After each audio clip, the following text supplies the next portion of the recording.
Hayata dair püf noktalar kanalıma hoş geldiniz. Bugün sizlere aloe vera gelişimini destekleyecek ve aloe veralarımızın daha hızlı büyümesine yardımcı olacak yeni bir sıvı bitki besini tarifim var sizler için. Bugünkü kullanacağımız sıvı bitki besini yumurta kabuğu ile hazırlayacağız. Daha önce yumurta kabuklarını birçok çiçeklerde denedim ve gerçekten çok güzel sonuçlar elde ettim. Ve uzun süredir aloe veralarda da kullanıyorum. Özellikle aloe veralarla ilgili bana çok soru sorduğunuz için ben de sizlerin de faydalanabilmesi için bugün yumurta kabuğunun aloe veralarda nasıl kullanılacağından size bahsetmek istiyorum. Özellikle aloe veralarınızın yeni yapraklar çıkarmasını istiyorsanız, sağlıklı köklerin oluşmasını istiyorsanız ve aynı zamanda bol bol yavru vermesini istiyorsanız bu sıvı bitki besinini ayda bir kere kullanabilirsiniz. Ama çok sık aralıklarla kullanmanızı tavsiye etmem. Hiçbir bitki besinini ya da gübreyi çok sık aralıklarla vermeyin. Zaten aloe veralar bildiğiniz gibi çok fazla suyu seven bitkiler değildir. O yüzden mutlaka hem az su vermek gerekiyor hem de sıvı bitki besinlerini dönüşümlü olarak vermek gerekiyor. Bu sıvı bitki besinini ayda bir kere verirseniz bu aloe veralarınız için yeterli olacaktır. Bu sıvı bitki besinini ben özellikle yumurta kabuklarını haşlayarak hazırlıyorum.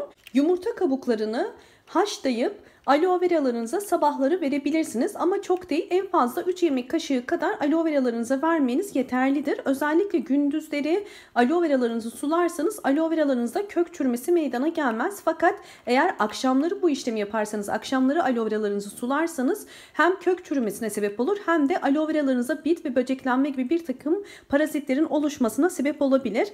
Ve özellikle bu tarz sıvı bitki besinlerini hazırladığınız zaman genelde bana bununla ilgili çok fazla soru geliyor. Bunları bekletmenize gerek yoktur. Yani miktarını sizler kendi çiçek sayınıza göre ayarlayıp sadece bir kere kullanımlık olarak ayarlayabilirsiniz. Ve böylelikle de bekletmenize gerek kalmaz. Bunu en fazla kaç gün bekletebilirsiniz? En fazla 2 gün bekletebilirsiniz. Çünkü zaten yumurta kabuğu koku yaptığı için bekledikçe üzerinde parazitler ve bir takım kötü kokular oluşacaktır. O yüzden sizlere bekletmenizi tavsiye etmem. Bunu aynı zamanda isterseniz suda bekletebilirsiniz de. Fakat suda beklettiğimiz zaman çok daha fazla koku yapabiliyor ve çok daha fazla bitkilerde sineklenme, böceklenmeye sebep olabiliyor.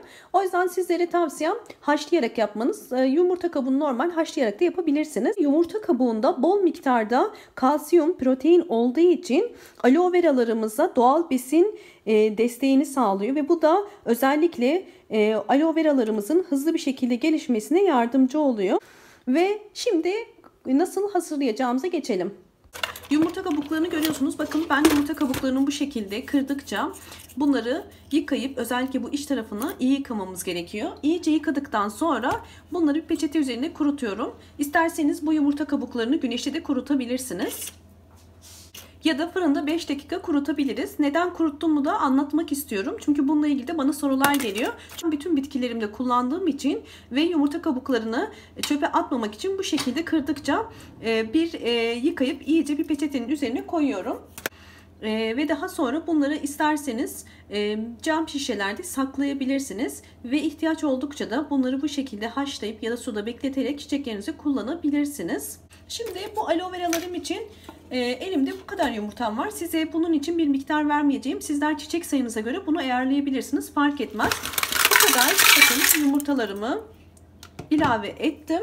Ve üzerine tahmini olarak su koyuyorum.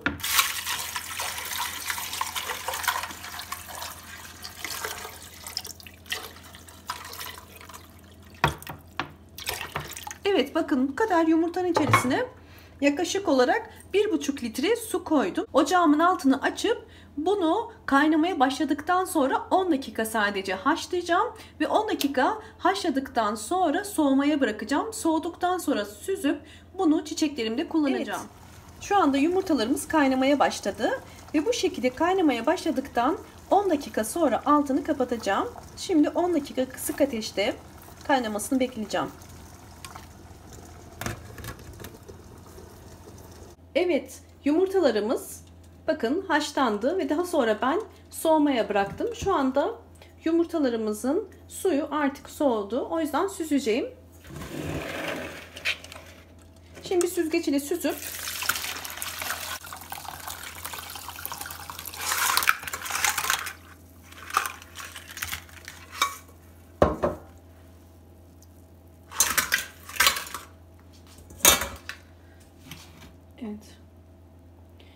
şekilde hazır. İsterseniz bunu bir püskürtme kabının içerisine koyup bu şekilde sulayabilirsiniz. Ya da isterseniz bir 3 yemek kaşığı kadar aloe veralarınıza bundan verebilirsiniz.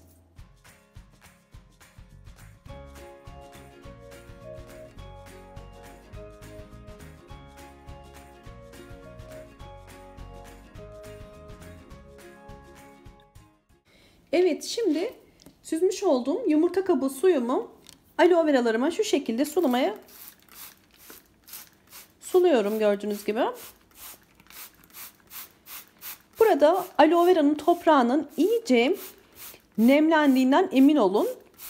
Çok fazla vermiyoruz bakın. Püskürtme kabıyla vermemin nedeni çok fazla vermemek. Ben genelde aloe veralarımı bu şekilde suluyorum. Çok fazla sulamamak için. Çünkü aloe veralarda biliyorsunuz ki fazla sulamada kök çürümesi olabiliyor.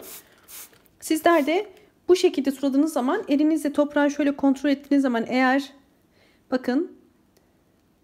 yeterince ıslaksa demek ki yeterince nemlenmiştir. Bu kadar, daha fazla bunu vermeyeceğim. Bu şekilde büyüyen ve yaprakları yan yatan, özellikle gövdesi üzerinde durmayan aloe veralar için ne yapabiliriz? Bakın şurada size göstermek istiyorum. Benim aloe veramın kenarlarını bu şekilde ben orkide çubuklarından koydum. Eğer de sizin elinizde bu şekilde çubuklar varsa orkide çubuğu olabilir ya da herhangi bir çubuk olabilir. Şu şekilde bakın saksının kenarlarına şu şekilde eğer koyarsanız, ben şu şekilde 3 tane koydum ve arka tarafından yaslanacak şekilde bakın gördüğünüz gibi aloe veram şu anda dik duruyor büyümesine rağmen.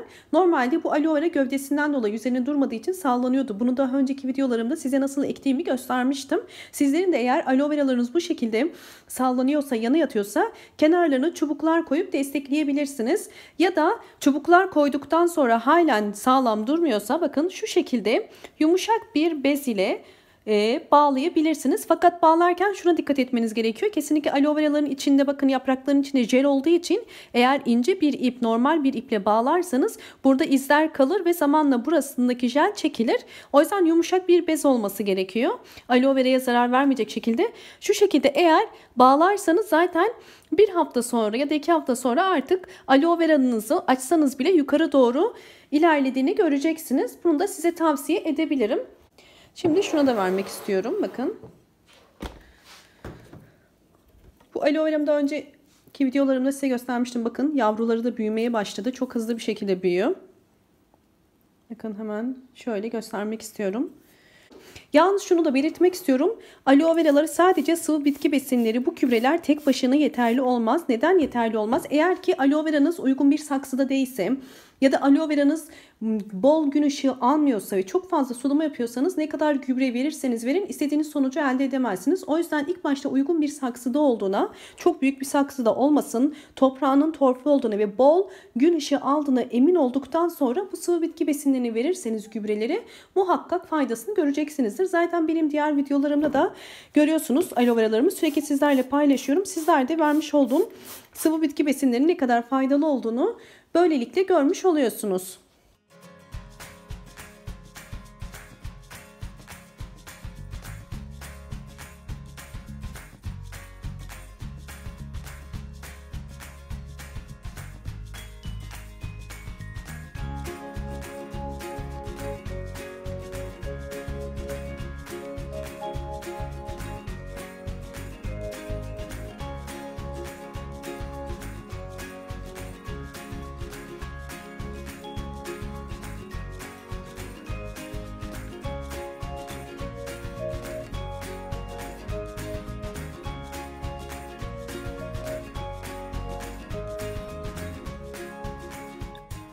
Evet, umarım bu videom sizler için faydalı olmuştur. Videomu beğendiyseniz eğer beğen tuşuna basmayı ve kanalıma abone değilseniz abone olmayı unutmayın.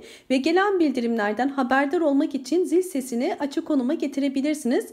Bana bol bol yorumlar yaparak sorular sorabilirsiniz. Hemen aşağı kısma sormuş olduğunuz birçok soruya hemen dönmeye çalışıyorum elimden geldiğince. O yüzden sorular sorabilirsiniz ve yorumlar da yapabilirsiniz. Ve beni Instagram adresimden takip etmek istiyorsanız hemen Instagram adresimin de linkini aşağıya bırakıyorum. Hoşça kalın, sağlıkla kalın.